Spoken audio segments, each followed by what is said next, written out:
Bismillahirrahmanirrahim. Assalamualaikum warahmatullahi wabarakatuh. Perkenalkan, nama saya Hamdan, dari kelas A13. Ingin menjelaskan tentang konsep ideologi dan Pancasila sebagai ideologi terbuka. Pengertian istilah ideologi berasal dari kata Yunani, yakni ideal atau melihat, dan logia yang berarti kata ajaran. Di sini secara praktis, ideologi diartikan sebagai sistem dasar seseorang tentang nilai-nilai dan tujuan-tujuan serta sarana-sarana pokok untuk mencapainya. Kemudian jika diterapkan untuk negara, ideologi diartikan sebagai seperangkat atau kesatuan gagasan-gagasan dasar yang disusun secara sistematis dan dianggap menyeluruh tentang manusia dan kehidupannya, baik secara individu, sosial maupun dalam kehidupan bernegara. Ideologi merupakan suatu belief atau sistem berkaitan dengan sebuah keyakinan yang tentu saja lebih bersifat subjektif atau pribadi masyarakat yang meyakininya. Kemudian tujuan ideologi bagi suatu bangsa adalah sebagai berikut. Yang pertama adalah landasan untuk memahami dan menafsirkan realitas kehidupan berdasarkan atas nilai-nilai dasar yang terdapat dalam ideologi tersebut, yang terjabar dalam berbagai sistem kehidupan berbangsa dan bernegara. Kemudian yang kedua adalah orientasi dasar yang memberikan makna dan tujuan dalam kehidupan bangsa. Nilai atau kualitas yang dianggap baik, yakni yang ketiga adalah nilai atau kualitas yang dianggap baik yang dipakai sebagai pedoman dan pegangan untuk melangkah dan bertindak. Yang keempat adalah bekal dan jalan untuk menemukan jati diri dan identitas. Kekuatan yang dapat memberi semangat dan motivasi dalam menyelenggarakan hidup berbangsa dan bernegara. Kemudian yang keenam adalah pendidikan bagi bangsa untuk memahami serta pemulakan atau penyelenggaraan kehidupannya sesuai dengan nilai, norma, dan hukum yang berdasar pada ideologi tersebut. Di sini ideologi itu dibagi dua. Ada ideologi yang pertama, ada ideologi tertutup, kemudian yang kedua adalah ideologi terbuka. Ideologi dalam arti sempit atau ideologi tertutup adalah gagasan-gagasan atau teori menyeluruh tentang makna hidup dan nilai-nilai yang dimutlakkan sebagai dasar bertindak, tidak terbuka terhadap kritik. Ideologi tertutup sering disamakan dengan istilah ideologis. Ideologi terbuka, kemudian yang kedua ideologi terbuka adalah nilai-nilai dan cita-citanya tidak dipaksakan dari luar, melainkan digali dan diambil dari kekayaan hasanah rohani, moral, dan budaya masyarakat sendiri. Dasarnya adalah konsensus masyarakat. Ideologi terbuka tidak diciptakan oleh negara, melainkan ditemukan dalam masyarakat sendiri. Ideologi menjadi milik seluruh rakyat. Kemudian dari sini ideologi terbuka itu memiliki ciri-ciri. Yang pertama adalah realitas, kemudian yang kedua adalah idealitas, yang ketiga adalah fleksibilitas. Realitas artinya sistem nilai atau gagasan pemikiran yang mendasar dan mendalam itu selalu ada dalam masyarakat, selalu tercermin di dalam kehidupan masyarakat. Idealitas artinya kadar dan kualitas ideologi itu merupakan suatu yang ideal, cita-cita yang diharapkan oleh seluruh bangsa.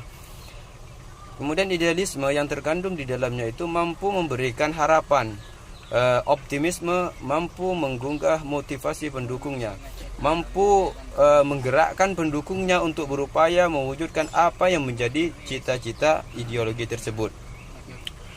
Kemudian fleksibilitas artinya ideologi itu mampu menyesuaikan diri mampu menyesuaikan dengan keadaan yang terus-menerus berkembang dan mampu memberi arah melalui interpretasi baru.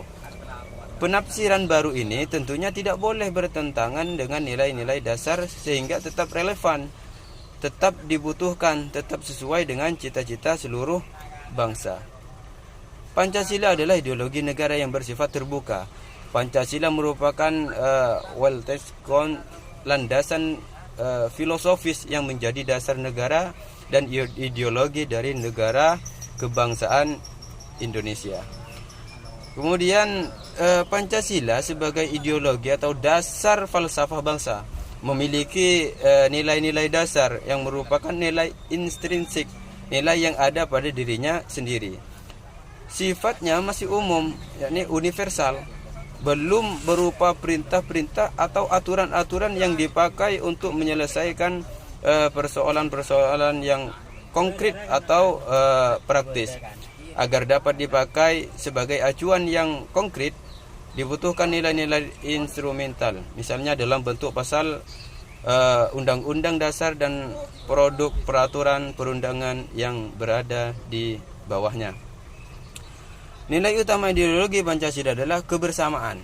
Dengan bentuk ideal kebersamaan itu, hidup bermasyarakatnya adalah masyarakat kekeluargaan yang ditunjukkan dengan kebersamaan hidup antara sejumlah manusia yang terselenggara melalui interaksi saling memberi. Kemudian Pancasila dapat dikatakan sebagai ideologi terbuka. Di sini alasannya adalah karena memiliki nilai dasar, nilai instrumental dan nilai praktis. Nilai dasar Pancasila memiliki nilai esensial atau mendasar, yaitu nilai ketuhanan, kemanusiaan, persatuan, kerakyatan, dan keadilan. Nilai-nilai ini dipakai sebagai stat fundamental norm atau pokok kaidah negara yang fundamental. Nilai instrumental tersebut dengan nilai alat yang merupakan norma-norma yang lebih operasional. Rumusnya berisi aturan-aturan pokok yang dipergunakan sebagai landasan bagi pengambilan kebijakan dan pembuatan perundang-undangan yang lebih konkret. Dalam konteks pemerintahan negara Republik Indonesia, nilai instrumental ini berupa Undang-Undang Dasar 1945.